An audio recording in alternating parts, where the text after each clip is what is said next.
Welcome to the Veil of Truth, your gateway to uncovering hidden insights and illuminating mysteries. I'm thrilled you've joined our global community. Whether you're watching from a bustling city skyline or a quiet countryside, we're glad you're here. Globe showing Europe, Africa, so tell me, where are you tuning in from today? Chapter 1, An Invitation to Larchmont Hall. Hercule Poirot was enjoying a morning of perfect order, just as he liked it. The sunlight filtered through the curtains of his comfortable London flat, falling in straight, obedient lines across the immaculate surface of his breakfast table. His eggs were boiled precisely to the minute, his toast cut in perfect rectangles, his tie symmetrically knotted. All was calm. All was precise. All was in harmony with the sensibilities of Hercule Poirot. Miss Lemon entered with the day's post arranged neatly on a silver tray. "A curious letter for you, Mr. Poirot," she announced. "The crest appears rather old." Poirot raised an eyebrow. "Old, you say?" "And elegant." "I should say so, sir." He took the envelope delicately between his fingertips.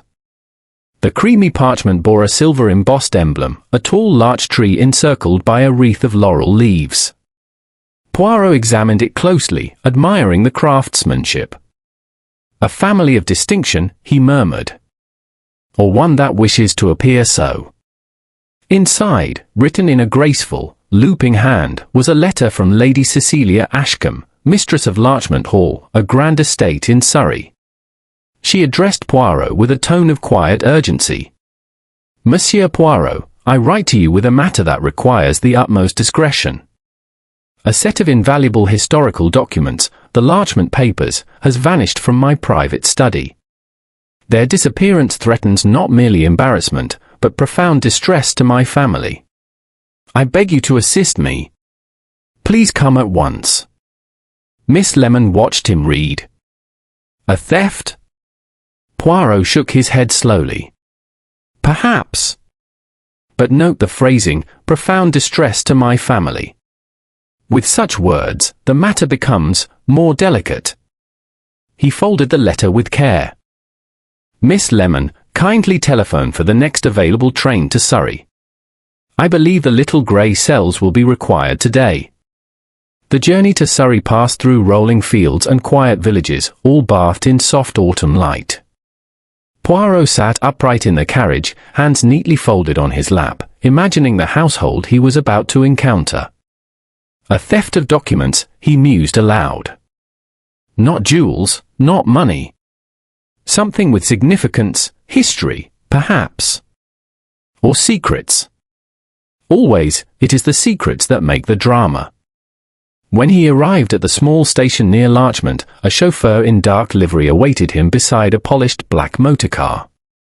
"From Lady Ashcombe, sir," the man said with a stiff bow. "If you will be so good as to follow me." The ride carried Poirot through winding lanes lined with ancient larch trees. Their tall, slender forms cast long shadows across the gravel road, as though guarding the estate from prying eyes. After several minutes, the trees parted, revealing Larchmont Hall itself, a sprawling Victorian manor set upon a rise of gently sloping ground. The house stood dignified and solemn, with tall chimneys and ivy creeping along its stone facade. The windows gleamed faintly in the late afternoon light. It was the sort of place, Poirot thought, that held its stories tightly within its walls. Lady Cecilia Ashcombe awaited him at the grand entrance. She was a woman in her late 50s, impeccably dressed in a deep green gown that gave her an air of quiet authority. Her silver-streaked hair was arranged in an elegant chignon, but her eyes, though calm, held fatigue. "Monsieur Poirot, I cannot thank you enough for coming," she said, extending her hand. Poirot bowed graciously. "Madam, your letter carried urgency. I am honored to be of assistance." "And now," Lady Cecilia finished, "you." Poirot rose, examining the room with a thoughtful eye. "Madam, if you permit, I would like to see the study immediately." "Of course." As they walked through the corridor, Poirot felt the air grow subtly colder, as though the house itself sensed his purpose. The carpet softened their steps, the portraits watched in silent judgment. Lady Cecilia unlocked a tall oak door and encouraged him inside. The study was a handsome chamber filled with old books, dark wood, and framed maps. Large windows overlooked the terrace. A massive desk dominated the room. Poirot made a slow circuit, observing every detail. The desk drawers were open, papers scattered as though rifled through. Yet Poirot frowned.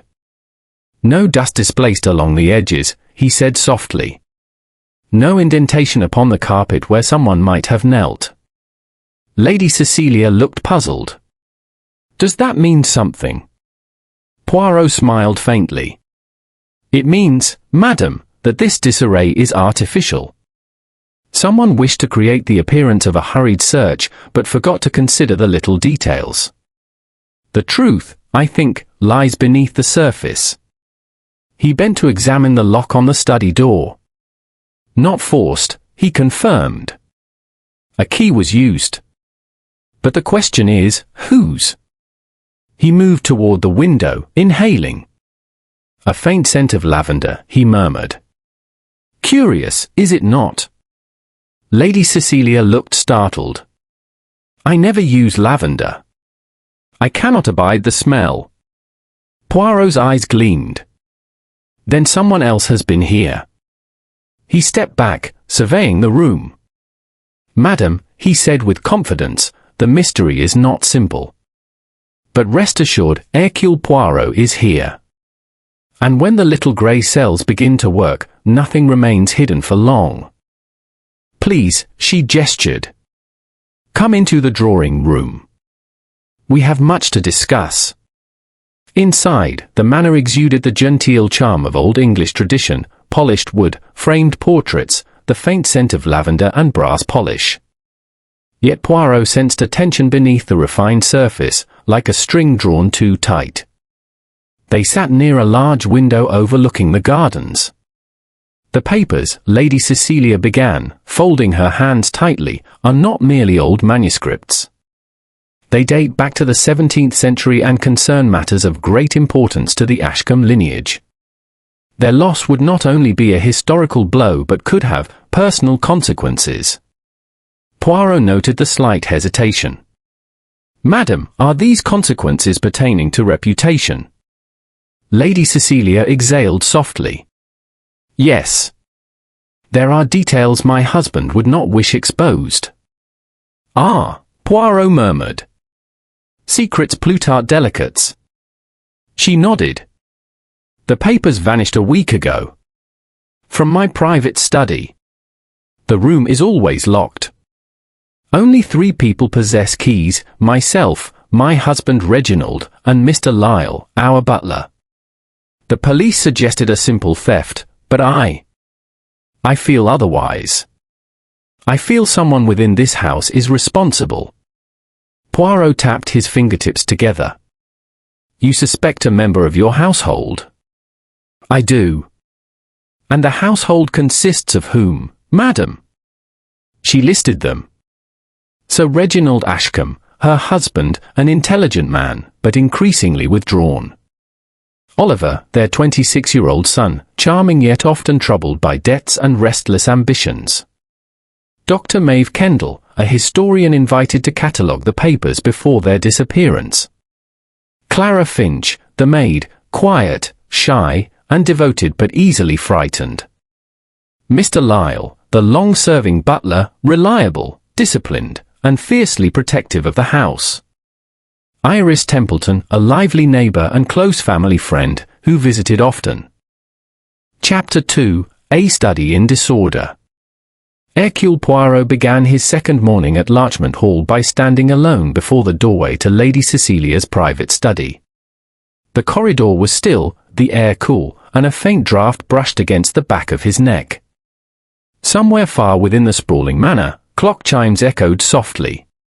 He paused a moment before entering, allowing his keen senses to attune fully to the room. For Poirot, a space was like a witness, it could speak, if one only listened correctly. Lady Cecilia unlocked the door with a trembling hand. "As it was when I found it," she said quietly. Poirot nodded politely, then stepped inside. The study was a handsome chamber with high ceilings, lined by mahogany bookshelves that reached nearly to the cornice. Age-darkened maps adorned the walls, and heavy velvet curtains, tied back with gold cords, framed the tall windows that overlooked the terrace and sprawling gardens. But it was the desk, large, solid, and beautifully carved, that drew Poirot's attention first. The drawers hung ajar at awkward angles. Papers lay strewn across the polished surface like fallen leaves. A pen had rolled onto the carpet, its cap missing. Several maps had been half unfurled as though examined in haste. At first glance, it was a picture of hurried intrusion. Poirot, however, was not one for first glances. He moved forward, his shoes whispering softly against the carpet, and surveyed the scene with his sharp, watchful eyes. He crouched slightly, studying the carpet fibers around the desk. He murmured. Lady Cecilia, watching anxiously from the door, ventured, "Is something the matter?" Poirot straightened with a small, decisive nod. "Madam, this scene is intended to mislead." She blinked. "Mislead? But surely—" "Observe." Poirot gestured delicately. "The desk drawers appear pulled open. But look here." He touched the edge of one drawer lightly. Not a trace of smudging on the wood. A hurried thief does not wear gloves so immaculately clean. "And your carpets," he indicated the floor, "soft pile, expensive, very fine. If someone had knelt here and rifled through these papers, impressions would remain. Yet I see none." Lady Cecilia stepped forward, peering at the carpet, then at the desk, her furrow deepening. "So someone staged this? But why?" Poirot smiled gently. "To give the appearance of a burglary, perhaps. Or to draw suspicion away from a deliberate theft carried out with precision." He walked to the windows, which overlooked the terrace and gardens. The morning sunlight streamed through, illuminating dust motes that danced like tiny performers in a golden theatre. Poirot unlatched the window and pushed it open. The scent of larch needles and distant earth drifted in. He leaned slightly out, glancing down at the stone terrace below. There, half concealed by a pot of wilting cyclamens, was a faint smudge of dirt. Poirot's eyes narrowed. He stepped back into the study. "Madam," he asked, "was this window locked when you discovered the papers missing?" "Yes, I believe so. I always lock it. The gardeners rarely come near this side." Poirot nodded. "Then whoever entered via this window did so with care, and left with equal discreetness." He knelt gracefully beside the sill and brushed his finger against a subtle smear of fine soil. "And yet," he added, "they could not prevent the trace of earth that caught upon the boot." Lady Cecilia's voice trembled slightly.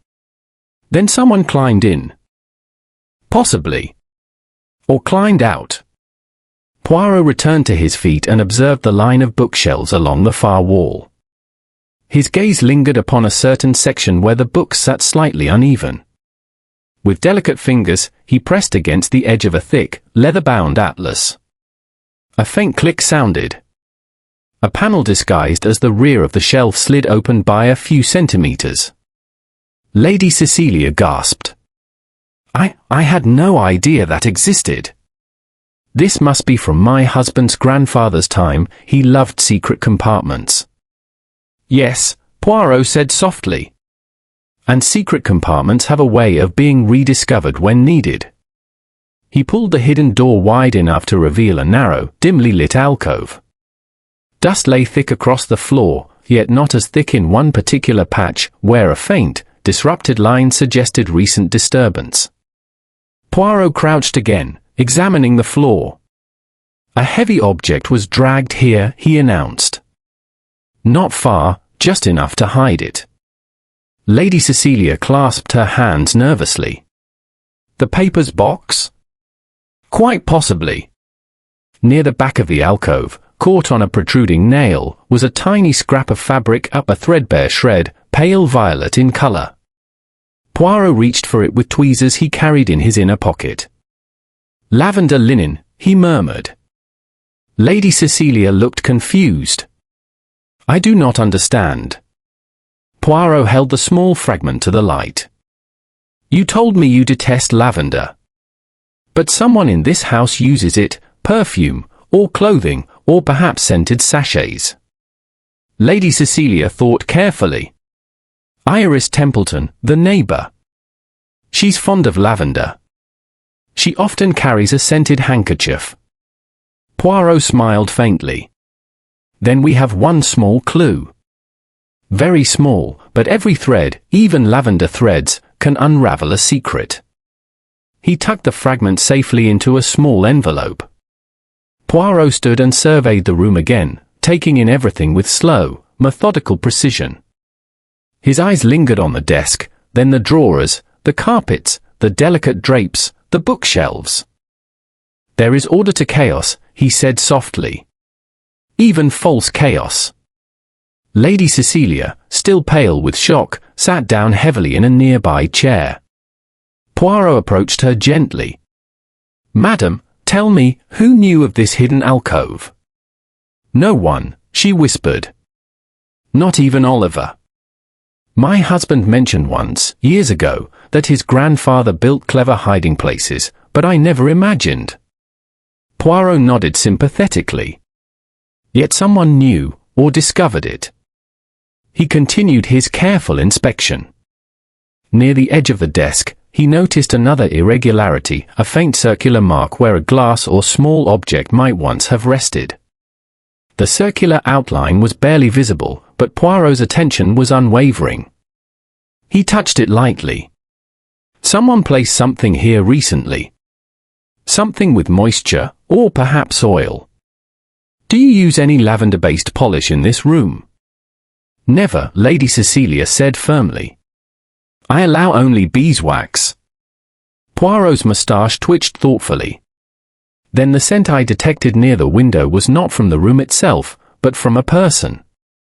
Someone who leaned out. Someone who knew what they were looking for. He turned sharply toward the door. Madam, I should like to speak with your household. Each member. One by one. Of course, Lady Cecilia said. Anything you need. Poirot gave her a reassuring nod. Courage, madam. The truth is like the dawn, inevitable. He left the study, closing the door softly behind him. And as he walked down the corridor, Poirot murmured to himself. This is no mere theft. Non. This is a drama of the heart, secrets, motives, desperation. And where such things exist, the truth is always more complicated than the crime. Chapter 3: Motives and Misgivings. The morning at Larchmont Hall began with a damp mist curling along the gravel driveway, cloaking the gardens in soft grey. Hercule Poirot, after his meticulous inspection of the study, decided the time had come to examine the household itself. A crime of this subtlety, he knew, could not be understood without scrutinizing the people as carefully as the scene of the crime. He started with Oliver Ashcombe, the young heir to Larchmont Hall. Oliver was lounging in the drawing-room, a book in hand, though his gaze seemed elsewhere. He was tall, with sharp features softened by a boyish charm. His hands, however, betrayed him, faint tremors in his fingers and a slight furrow in his brow suggested tension far beyond mere concern. Ah, Monsieur Poirot, Oliver said with a practiced smile. I trust your night's rest was sufficient. Mine ouï, Poirot replied smoothly. And yours, jeune homme? Oliver's smile faltered. Yes. Quite well. Poirot seated himself with deliberate poise. Oliver, you were away in London when the papers vanished, were you not? Oliver hesitated. Poirot noticed the micro-expression, a tiny twitch at the corner of his mouth. Well, yes, I was, he admitted cautiously. But I had to attend to urgent matters. And what matters were these? Poirot asked, with eyes as sharp as a scalpel. My affairs, Oliver said lightly. Financial, you understand. Nothing more. Poirot nodded slowly, almost imperceptibly. He tapped his fingers against his knee. Mademoiselle, excuse me, Oliver, do your affairs involve any debts? Oliver's face tightened. Perhaps. I will admit, there are some unsettled obligations. But I would not steal from my mother. Never from her. Poirot studied him with unwavering intensity. Young man, the mind of a thief is imaginative. Yet we shall see.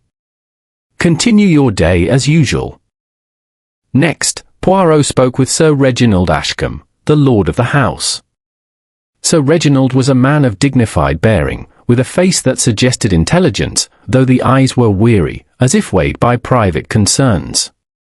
Poirot observed him carefully during their brief conversation in the library. My wife's concern over these papers is excessive, Sir Reginald said. They are but old documents, Monsieur Poirot, of interest only to scholars. And yet, Poirot pressed softly, you seem uneasy when discussing them. Sir Reginald looked away, running a hand through his thinning hair. There are details one would prefer remain private. Poirot's eyes lit up. Ah, yes.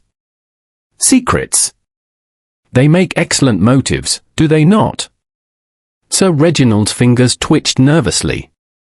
Poirot noted the slight perspiration on his temples. Small signs, yet telling. From the library, Poirot moved to Dr. Maeve Kendall, a visiting historian engaged in cataloguing the Larchmont Papers. She was a striking woman, with dark hair and precise features. There was a fire in her gaze that spoke of intelligence and ambition. Monsieur Poirot, she said briskly, I am here purely for the study of these documents. I assure you, I have no interest beyond my academic work. Poirot smiled faintly. Yet, mademoiselle, you seem almost tense. Your eyes search constantly, do they not? Dr. Kendall frowned. I am careful. I do not wish to disturb the household unnecessarily. Indeed, Poirot murmured. But note this, there is a difference between carefulness and fear. Fear of discovery, perhaps. Or fear of opportunity. Her lips pressed tightly together. Poirot did not press further, allowing her discomfort to speak more loudly than words. Next, he encountered Iris Templeton, the neighbor and family friend, in the sunroom. She was lively, bright-eyed, and spoke easily, but Poirot noticed a tension behind her laughter. I was visiting only yesterday evening, she explained. The lights were on in the study, and I thought nothing of it. One mustn't pry, n'est-ce pas? Poirot tilted his head. And yet, mademoiselle, you remember this detail. A good memory is always an asset to one with a keen interest. Iris laughed lightly, masking the subtle tremor of her hands. Poirot, ever observant, made a mental note of the scent of lavender, faint and persistent around her wrist. It was subtle, but for a mind trained in the small clues, it was not to be ignored. Finally, Poirot spoke briefly with Clara Finch, the shy maid, who appeared near the staircase. She was pale, with wide eyes that suggested nervousness rather than cunning. I heard someone walking after midnight, Clara whispered, glancing around nervously. I thought it was a dream, but it sounded real. Someone in the corridor, but when I looked, no one was there. Poirot leaned slightly closer, his voice gentle. You are brave, mademoiselle. You spoke the truth, did you not? Clara nodded, tears brimming. Yes, Monsieur Poirot. I heard voices, arguing. And whose voices? He asked softly. I think? Lady Cecilia's Anne. "Sir Reginald's," she admitted. I could not understand the words clearly, but they seemed upset. Poirot's eyes glimmered with interest. "Merci, mademoiselle. You have given me a most useful observation." He noted carefully the interplay of emotions, motives, and secrets in this household. Each resident, he could see, carried a fragment of the puzzle. Each gesture, hesitation, or small quiver could reveal the invisible thread that connected them to the paper's disappearance. As he walked through the corridors of Larchmont Hall later that morning, Poirot reflected quietly. The house itself seemed to whisper its secrets, the faint scent of lavender, the slight disturbance in the carpet by the window, the uneven books on the shelves, all fragments of a larger narrative. And yet, for all the small clues, nothing was straightforward. The psychological tapestry was intricate. Young Oliver, troubled by debts, yet perhaps loyal to his mother. Sir Reginald, secretive and uneasy. Dr. Kendall, ambitious, perhaps too eager to claim scholarly fame. Iris Templeton, close to the family, yet with a faintly suspicious aroma of lavender. Even Clara, timid, might unwittingly hold critical observations in her memory. Poirot paused near the grand staircase and sighed gently. He knew that in a household so full of contradictions, appearances could be fatal. "One must consider not only what has been done," he murmured, "but also what seems to have been done. The trick is to distinguish the genuine from the contrived." He returned to Lady Cecilia, who waited anxiously in the drawing-room. "Monsieur Poirot," she said softly, "have you learned anything?" Poirot inclined his head gracefully. "Madam, I have collected many observations. Each individual, each corner of this house, each small detail, contributes to a larger design. Yet, at present, it is like a tapestry seen from the wrong side. One sees only threads, not the picture. But rest assured, with patience and attention, we shall discern the full image." Lady Cecilia's hands trembled slightly in relief. "Do you think we will recover the papers?" Poirot's eyes twinkled. "Mais oui, madam. In due time. The little grey cells will unravel this mystery. One must never forget that in every human action, there is a motive, and where there is a motive, there is always a clue." That evening, Poirot retired to his temporary quarters at the Hall, reviewing the day's observations in his meticulous notes. He carefully recorded each statement, each hesitation, each scent and footprint. As he lay awake later, he mused quietly. Every human heart is a labyrinth. Some passages are hidden behind courtesy, others behind fear or greed. But no matter how intricate the design, the truth awaits. Patience, precision, and observation, these are the keys, and I shall employ them all. Thus ended the first full day of Poirot's investigation at Larchmont Hall. The house was silent, but not serene. Shadows moved across the corridors, footsteps echoed faintly, and the air seemed charged with secrets waiting to be revealed. And Poirot, calm and measured, was ready to unravel them, thread by thread. Chapter 4. Bay dinner thick with tension. That evening, the atmosphere at Larchmont Hall had grown palpably tense. A damp autumn wind rattled the window panes, while shadows from the tall larch trees outside stretched like silent sentinels across the dining-room floor.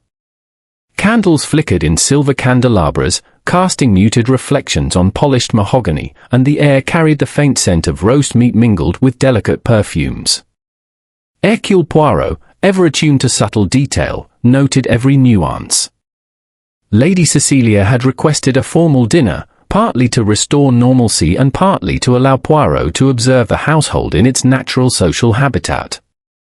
The long dining table gleamed under the soft chandelier light, laid with immaculate cutlery, fine china, and crystal glasses. The tension was almost tangible, threading through the space like a thin, taut string. Poirot took his seat at the head of the table, politely acknowledging each member of the household. His eyes, small and sharp, moved subtly from face to face, noting every expression, every twitch, every hesitation. Sir Reginald Ashcombe poured himself a glass of red wine. His hands were slightly unsteady. He avoided Poirot's gaze, choosing instead to study the ornate ceiling. Occasionally, he would glance at Oliver, as if silently measuring the young man's behavior. Oliver, seated across the table, attempted a casual composure, but his fingers drummed nervously against the table's polished edge. His glance flickered repeatedly toward the doorway, as though expecting a visitor, or perhaps an intruder. Poirot took note of the nervous energy that radiated from him, subtle but unmistakable. Dr. Maeve Kendall sat poised, perfectly upright, her eyes scanning the table with analytical sharpness. She spoke little, letting her fingers trace the rim of her wine glass, a habit that revealed a quiet tension beneath her composed exterior. Iris Templeton, seated beside Sir Reginald, laughed lightly at a joke delivered by Oliver, though the laughter was slightly forced. Poirot caught the faint tremor in her hand as she raised her glass. The scent of lavender was almost imperceptible now, yet Poirot recognized it immediately. Clara, the maid, served silently from the side, her eyes wide and wary. She moved with a quiet efficiency, carefully arranging cutlery and topping glasses. There was a hesitancy in her movements that betrayed lingering fear and instinctive awareness of the house's subtle dangers. Mr. Lyle, the butler, maintained his usual composed, rigid posture. His eyes, however, flickered once or twice toward the study, where the papers had been taken. His expression was unreadable, disciplined, almost statuesque, but Poirot was not deceived. Even Lyle had his own secrets, though not necessarily culpable ones. Poirot began to speak gently, in a conversational tone designed to elicit responses without alarming. "Monsieur Ashcombe," he said softly, "how do you find life at Larchmont Hall during these troubled times?" Sir Reginald's eyes flickered, then he lowered his gaze. "Life continues as it must, Monsieur Poirot. Though naturally, one feels unsettled." Poirot inclined his head, noting the slight quiver of Sir Reginald's left hand. "Yes. Unsettled minds often act in ways unexpected. Do you think all residents here remain entirely truthful?" Sir Reginald stiffened slightly.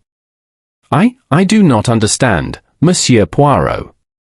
Poirot's moustaches twitched with a subtle smile. "Ah, but understanding comes in due course. Patience is the friend of the detective, yes." He then turned to Oliver. "And you, young man? Are your affairs entirely your own?" Oliver flushed lightly. I have responsibilities, yes. But none that affect these matters." Poirot noted the pause, the faint hesitation, the small narrowing of the eyes. I shall keep that in mind." The meal proceeded. Plates were filled and emptied in elegant silence. Poirot observed everything, the placement of utensils, the precise movements of each hand, the tiny adjustments of napkins, the discreet glances exchanged between individuals. Every small detail carried potential significance. Halfway through, a sudden crash shattered the careful equilibrium. Iris Templeton had dropped her wine glass. Shards of crystal littered the tablecloth, and red wine spread like a tiny, vivid stain across the polished wood. I'm sorry," Iris exclaimed, her voice slightly shrill. Her face was pale. "Just clumsy, that's all." Poirot's gaze shifted to her hands, noting the subtle tremor, then back to her eyes, which darted nervously toward the window. The lavender scent was unmistakable now. It was not just perfume, it was a signature of the person, an invisible trace left carelessly in moments of tension. He spoke softly. "No harm done, mademoiselle. But accidents often reveal more than one expects." Iris nodded, fidgeting with her napkin, while the others attempted to ignore the interruption. Poirot observed Sir Reginald's brief tightening of the jaw and Oliver's flicker of amusement quickly suppressed. Even Dr. Kendall's eyes betrayed a faint spark of curiosity. As the meal continued, Poirot noted other small, telling gestures. The butler, Mr. Lyle, moved to refill Lady Cecilia's water glass, his movements fluid yet precise, as if rehearsed countless times. Clara, the maid, lingered near the serving area, casting nervous glances at the study door. Poirot sipped his own water with deliberation, eye scanning each face. He turned to Dr. Kendall. "Mademoiselle, you appear quite absorbed in thought. Perhaps you consider the papers, those of historical value? Surely such treasures tempt the mind." Dr. Kendall's lips pressed together. "I am a scholar, Monsieur Poirot. My curiosity is strictly professional." Poirot's gaze did not waver. "Ah, yes. Curiosity can be disciplined, but passion often hides beneath discipline. And where passion lies, one may discover unexpected actions." At that precise moment, another small disturbance occurred. Oliver's fork clattered onto the plate, unnoticed by most, but Poirot caught it. A tiny sign of frustration, impatience, or distraction. Poirot leaned slightly back in his chair, making a note in his mind: the household was a theatre. Every gesture, every glance, even a dropped glass, was a piece of the play. And he, as ever, watched from the wings, invisible yet observing everything. Toward the end of the meal, Lady Cecilia poured tea. Poirot's attention focused on her hands, steady, controlled, yet with a subtle tension visible in the tightening of the fingers around the teapot handle. She was anxious, of course, but for whom? For her papers? For her family? Or for the truth hidden among them? Poirot mused silently. Each person at this table had reason to worry. Some feared discovery, others, scandal. Some simply acted out of habit, but even habit can betray. When the meal concluded, Poirot rose. "Madam," he said gently, "thank you for allowing me this opportunity. A meal provides much insight, not merely into what people eat, but into what they are. Observe a household at dinner, and you may discover the soul of its members." Lady Cecilia looked relieved. "And what do you see, Monsieur Poirot?" Poirot adjusted his tie, eyes twinkling faintly. "I see tension, unease, and hidden truths. Each of your family and friends carries a secret. Some are obvious, others are subtle, concealed in gesture, in glance, in scent. The smallest clue may lead to the greatest revelation." He turned his gaze to the study door. "Soon I shall need to examine the house once more, perhaps quietly, away from conversation. The papers may yet leave traces in unexpected places." As he retired to his quarters that night, Poirot reflected on the dinner. The household, outwardly composed, was a cauldron of suppressed emotions. There were fears, desires, and secrets mingling like invisible currents beneath calm surfaces. He noted again the tremor in Oliver's fingers, the slight sweat on Sir Reginald's brow, the faint scent of lavender from Iris, the nervous eyes of Clara, the meticulous composure of Lyle, and the quiet, controlled anxiety of Lady Cecilia herself. The human heart, Poirot murmured to himself, is a labyrinth. And in this house, the maze twists and turns at every corridor, at every table, in every whispered glance. Patience, precision, and observation, yes, patience. That is the way to the truth. Thus ended the evening, the household outwardly polite, yet fraught with unspoken tension. The papers were still missing, but the theatre of human emotion, subtle and revealing, had offered Hercule Poirot a wealth of insight, a foundation upon which the little grey cells would soon build the solution. Chapter 5: Shadows and Secrets.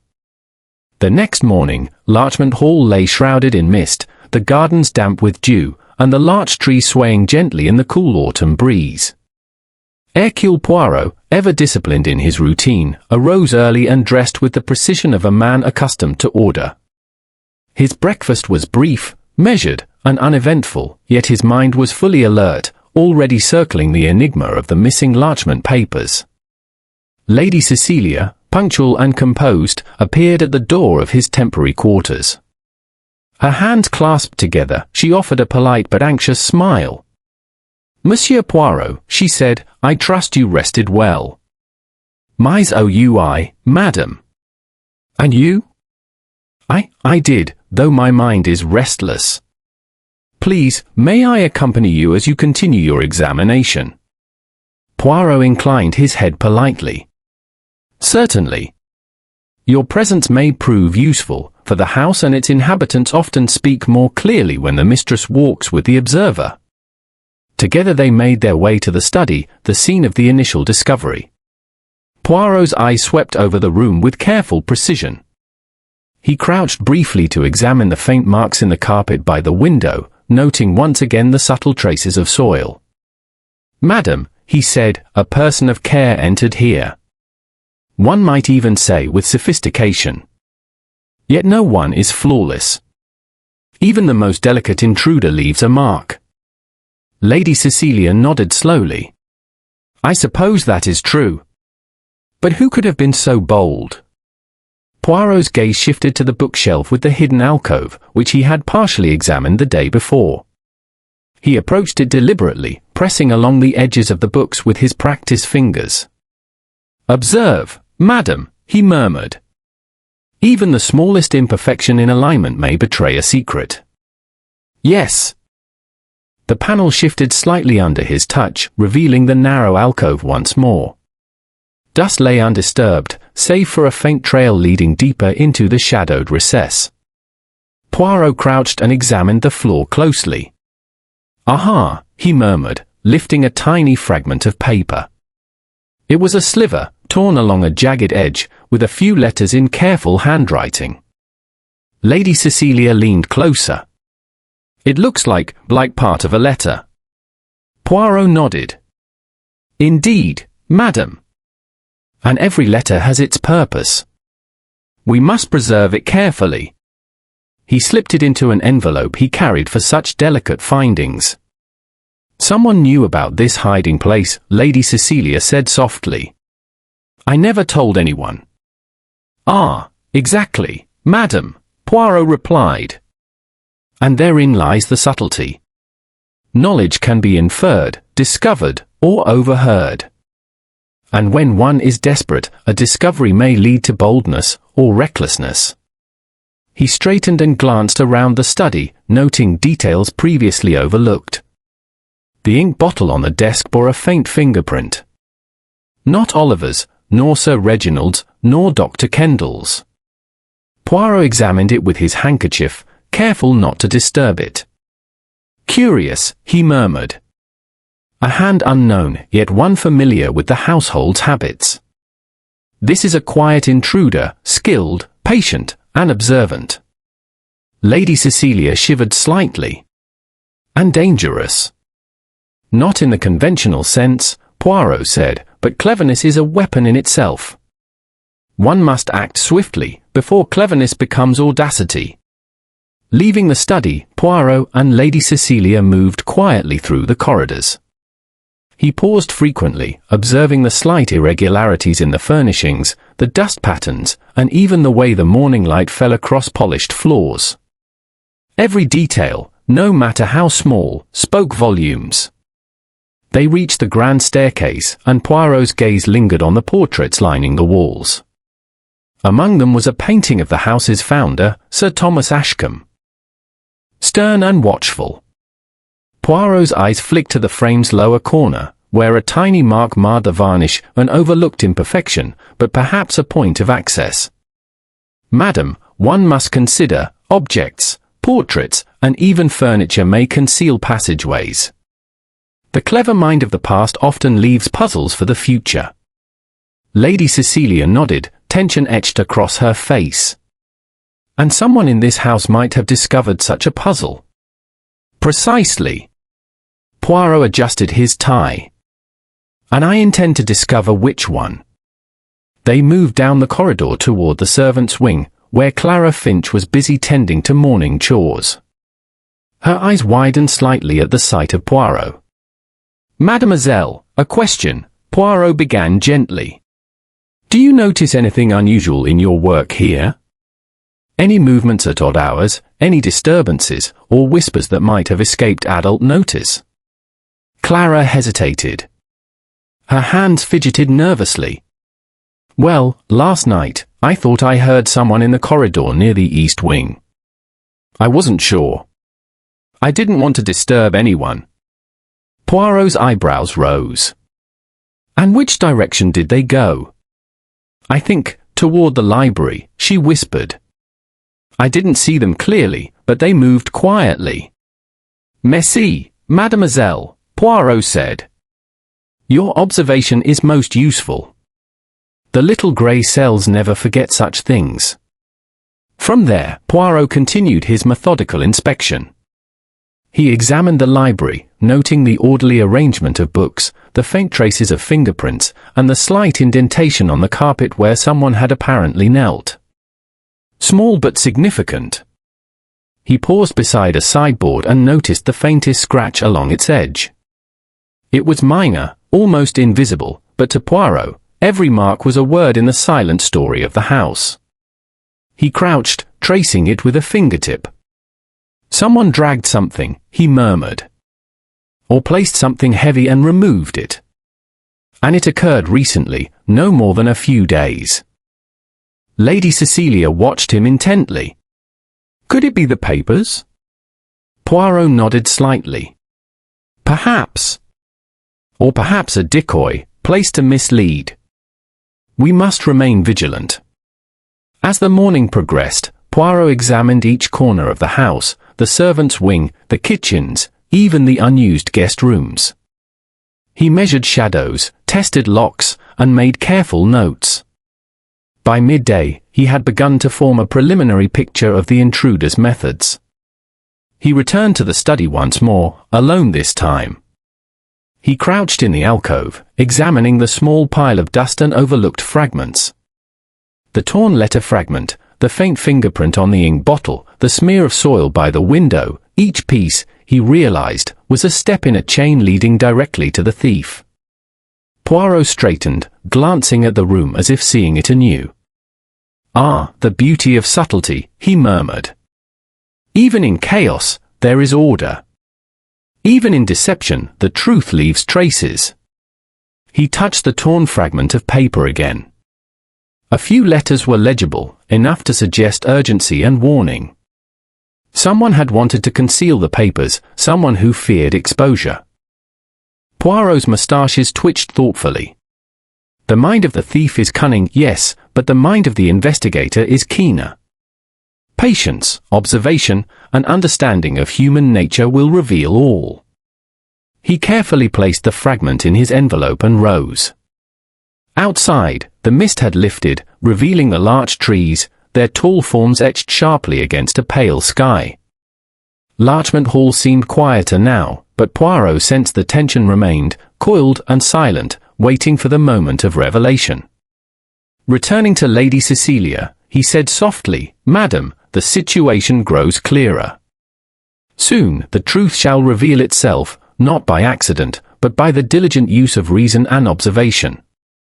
And as the autumn sun pierced the windows of the hall, Poirot's mind was already at work, assembling threads of human behavior, minor traces, and subtle clues into the intricate tapestry that would ultimately expose the secrets hidden within Larchmont Hall. Chapter 6: The Web of Lies.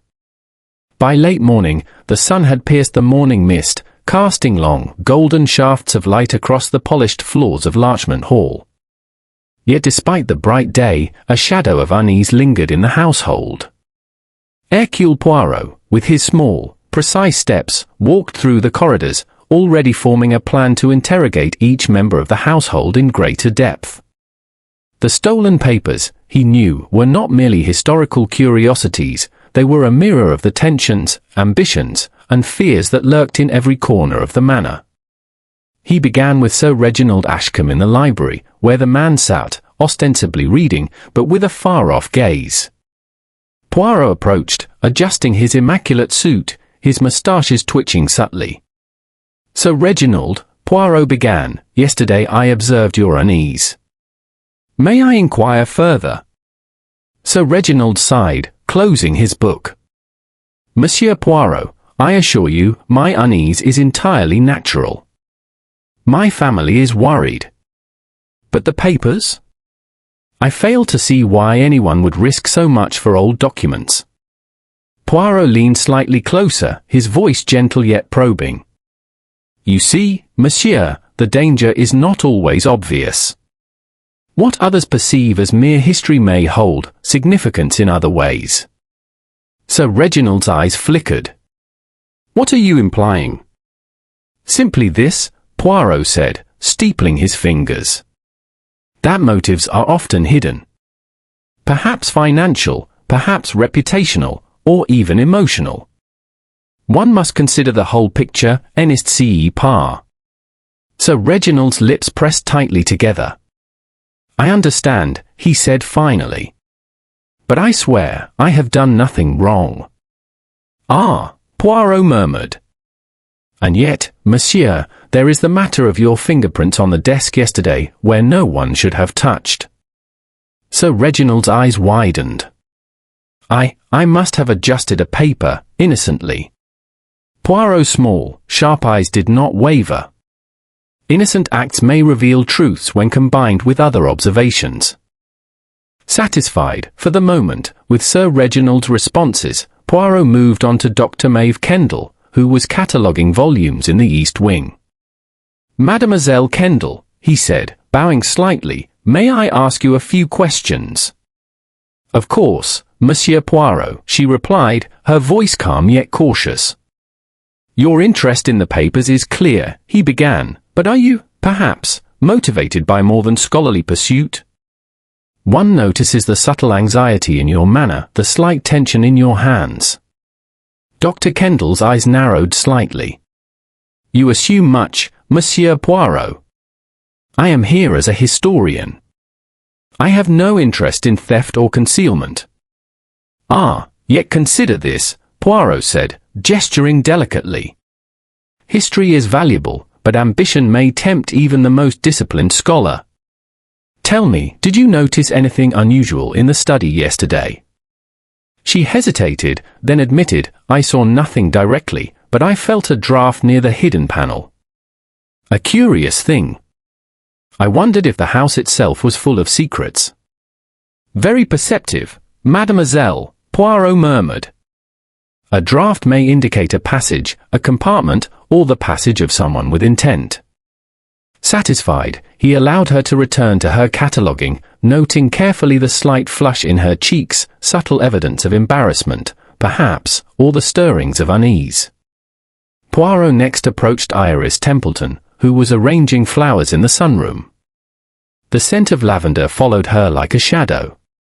Mademoiselle Templeton, Poirot began, you are a close friend of the family, yet one senses tension when discussing the papers. How often do you visit?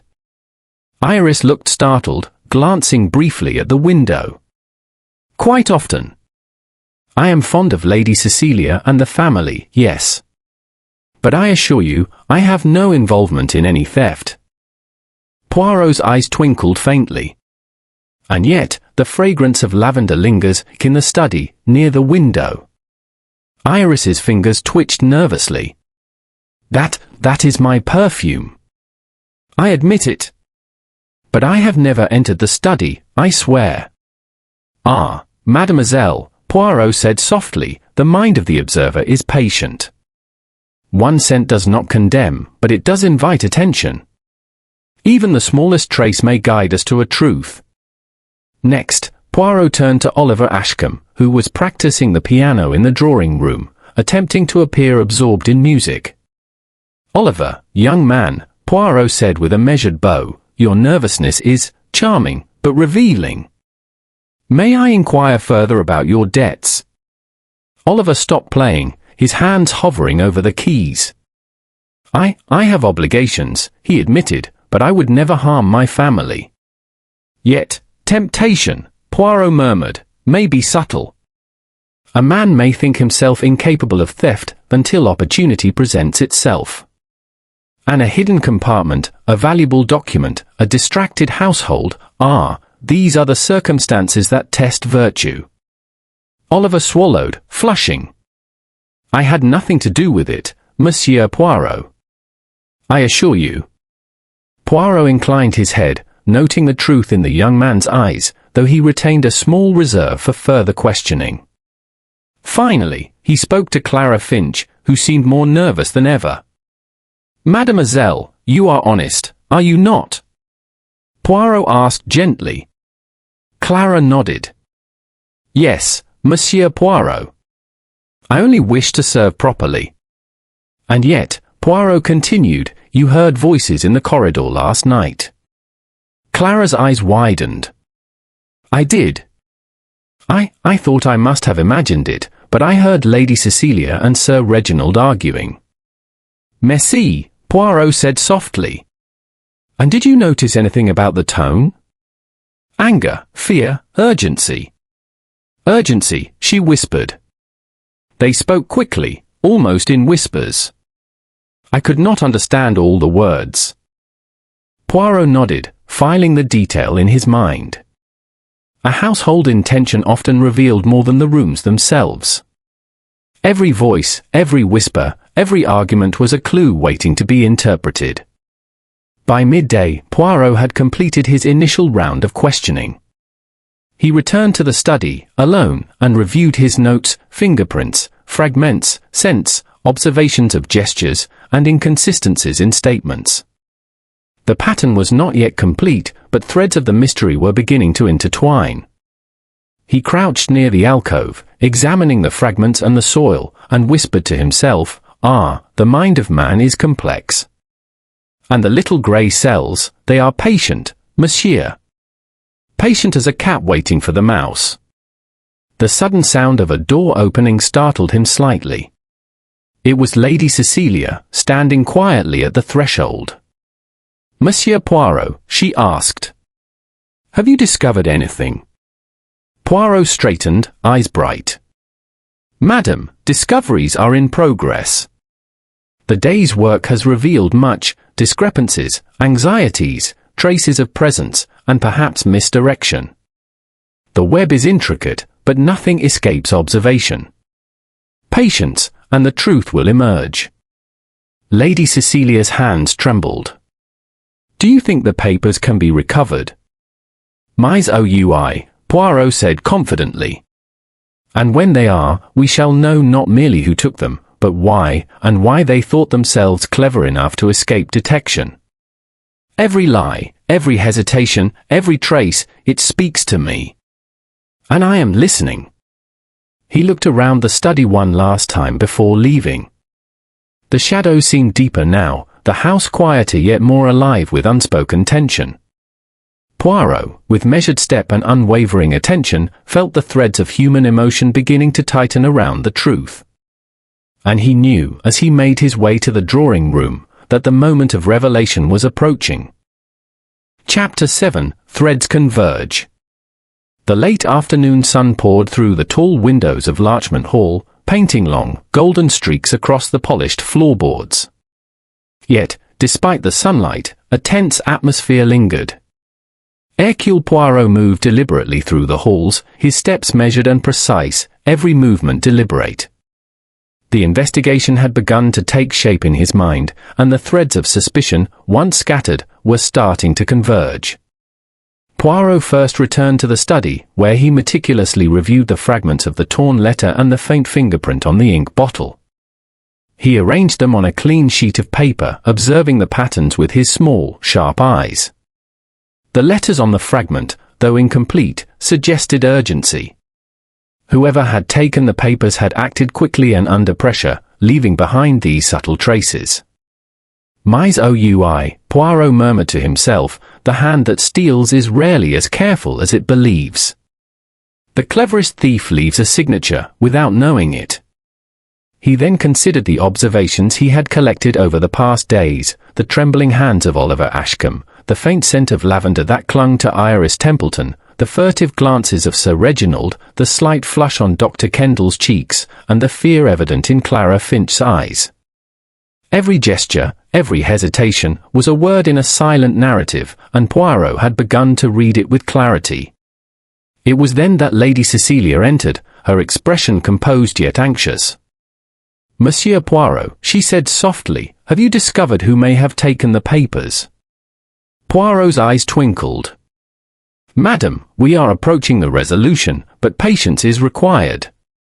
The truth, like a jewel, must be uncovered carefully, lest we miss its brilliance." He gestured to the fragments on the table. "These fragments," he continued, "tell a story. The thief acted with caution but also urgency. An urgency, madam, often betrays the mind, revealing the person's motivations as clearly as words might."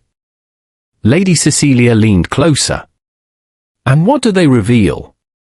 "Several possibilities," Poirot said.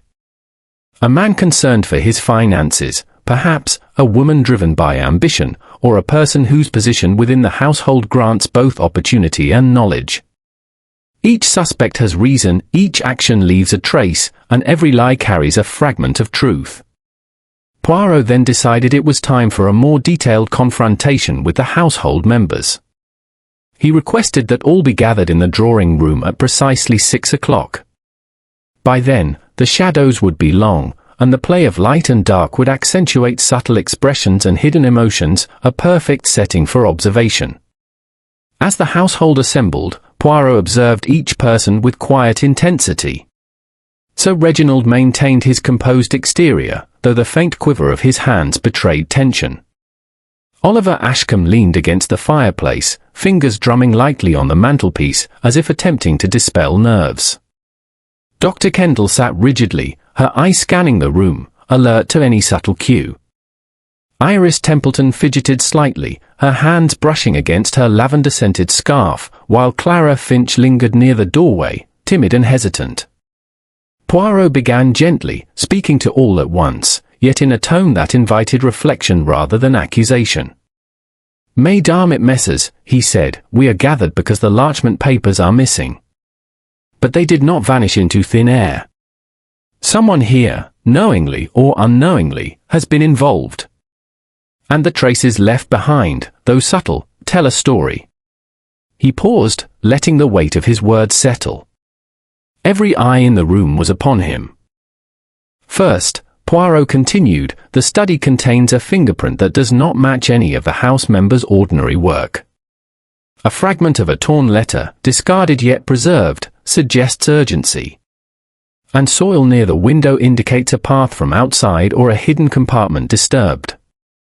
He glanced at Sir Reginald. "You, monsieur, were uneasy during questioning. One observes the body betraying truths even when words do not. And yet, you were not the hand that removed the papers." Sir Reginald's face paled slightly, but he nodded. Poirot turned to Oliver. "Young man, your nervousness is evident. One senses the temptation of opportunity, though not necessarily the execution. And here we see the moral battle, the temptation resisted, perhaps, but recorded in subtle gestures." Oliver's fingers trembled slightly as he pressed them together. "Dr. Kendall," Poirot said, eyes narrowing with a faint twinkle of amusement, "your diligence and intelligence are admirable. But even the keenest mind can leave traces. Your observation of the draft near the hidden panel yesterday, it is most enlightening. It suggests curiosity, controlled, yet revealing." Dr. Kendall's lips pressed together, and she inclined her head subtly. Poirot then focused on Iris Templeton. "Ah, mademoiselle, the scent of lavender was noted, near the study and windowsill. You claim innocence. Yet scent, like truth, has a stubborn way of lingering. Why did you enter these rooms? And why leave traces of your presence?" Iris's hands fidgeted with her scarf. I was only tidying, Monsieur Poirot. I did not touch anything important." Poirot's small eyes flickered, noting the subtle inconsistencies in her posture and the tension in her shoulders. Finally, he addressed Clara Finch. "And you, mademoiselle, are truthful and observant. Your testimony about voices, about urgency and whispers, is invaluable. But notice this, the timid observer often sees what others miss. And the timid hand sometimes uncovers secrets it cannot fully comprehend. Clara's wide eyes filled with anxiety, yet she remained silent, nodding. Poirot stood quietly for a moment, surveying the room. Then he spoke softly, with the calm authority that always commanded attention. "Mesdames et messieurs, the threads of this mystery are beginning to converge."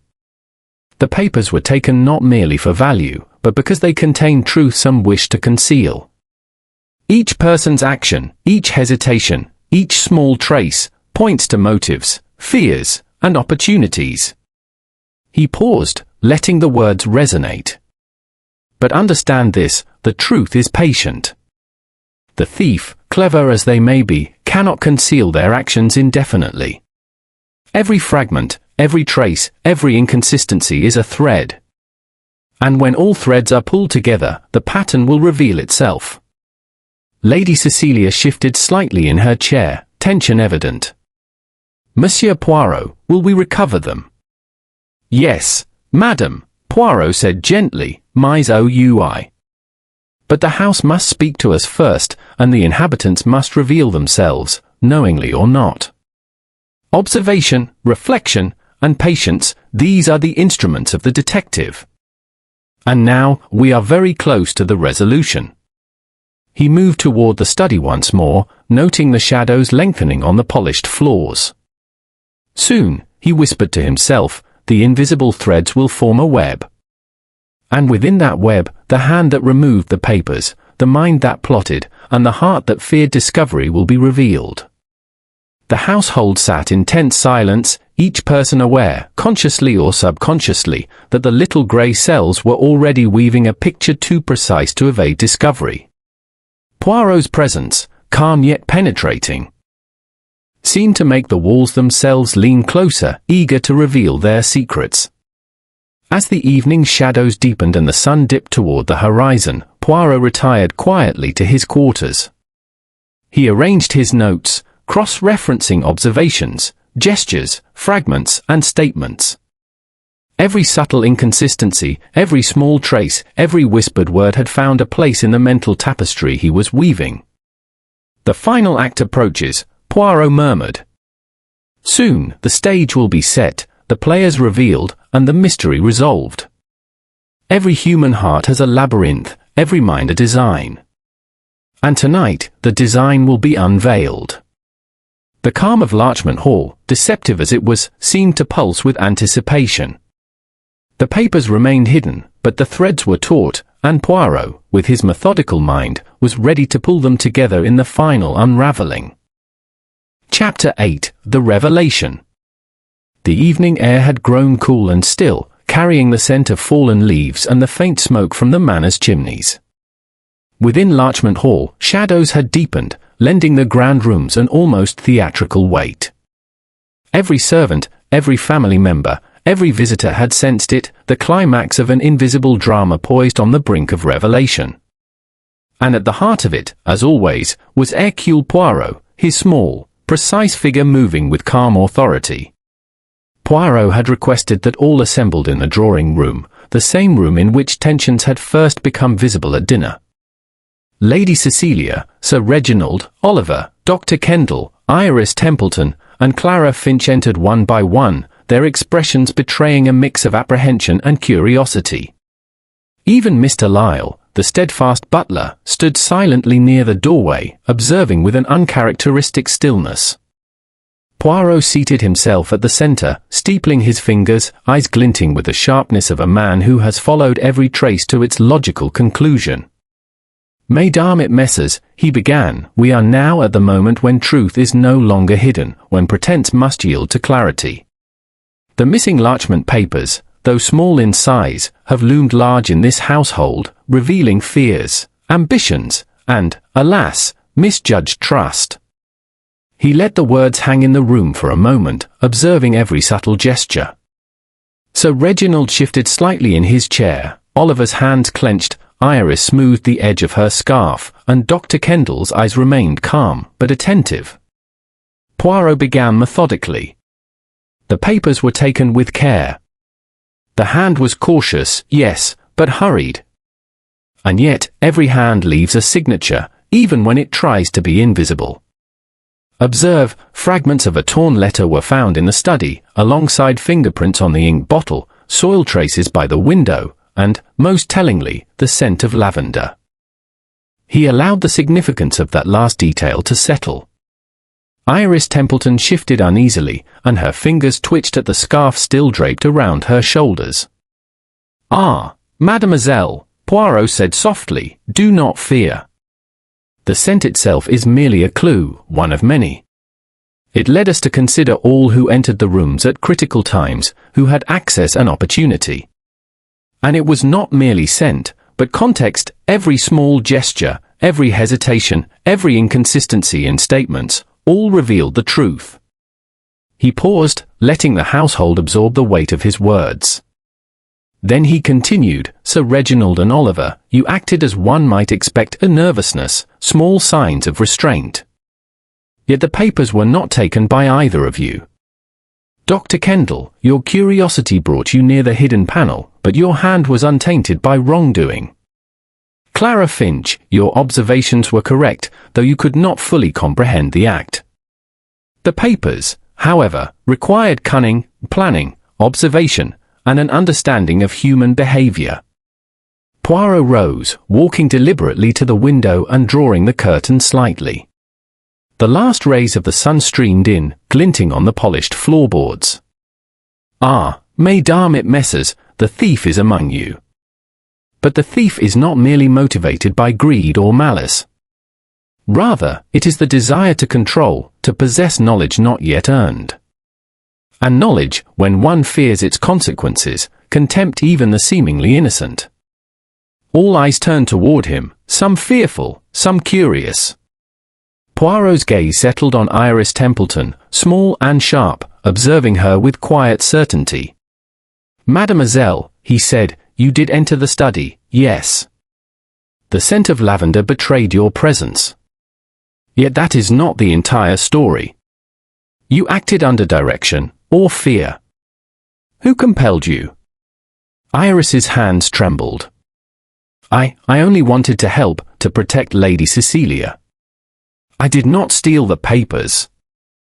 Poirot nodded, acknowledging the truth in her words. "Precisely, mademoiselle. And therein lies the clever misdirection. The thief is another, who manipulated you, trusting your loyalty and discretion to mislead attention. But every human action leaves a trace, does it not? Even fear, even obedience." He turned his attention to Sir Reginald, his gaze calm yet penetrating. "Sir Reginald, you provided opportunity through negligence. You allowed access, yes, but did not anticipate who would exploit it. And the papers were taken not to leave the house, but hidden within it, in plain sight, cleverly disguised and overlooked." The room remained silent, the tension coiling like a spring. Poirot's eyes now fell on Dr. Kendall. "Ah, Mademoiselle Kendall, you noticed the draft near the hidden panel, yes. Yet you did not investigate further. One might say, prudence prevented you from being implicated." Finally, Poirot's small hands folded neatly before him. "The final piece, mesdames et messieurs, is the question of motive. The papers, containing historical truths, were desired not for sale, not for mere possession, but to prevent disclosure of certain truths, truths that might have affected the standing of a certain member of this household." He paused, his eye sweeping over the assembled group. "And that person," he continued, "is none other than Sir Reginald Ashcombe." Sir Reginald's face blanched. "Monsieur Poirot?" "I?" Poirot's eyes twinkled with a combination of gravity and satisfaction. "Yes, monsieur.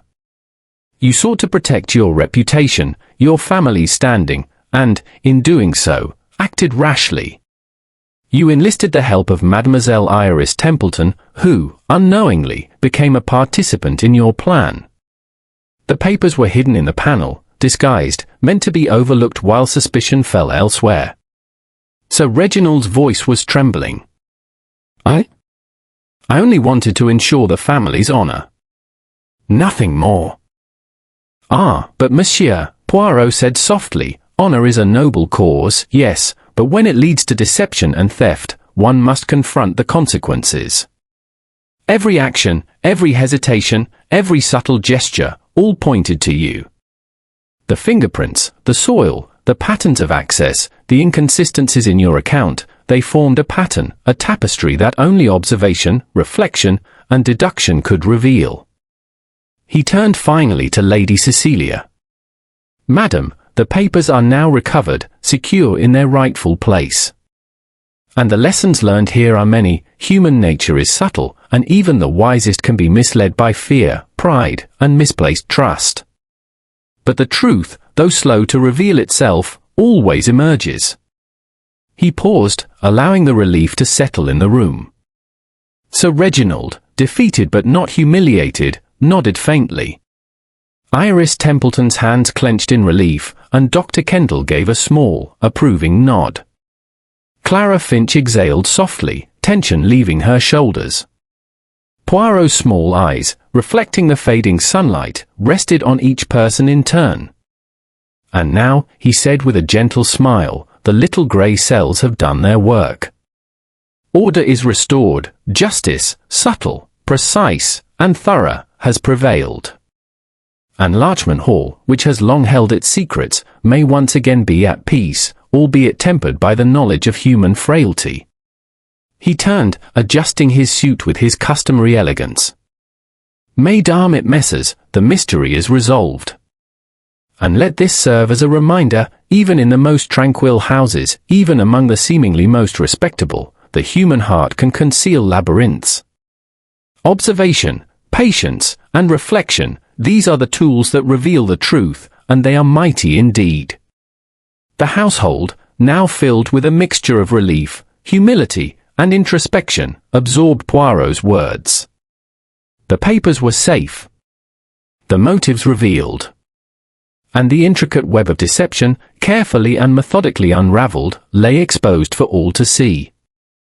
Poirot, ever precise, collected his notes, arranging them meticulously.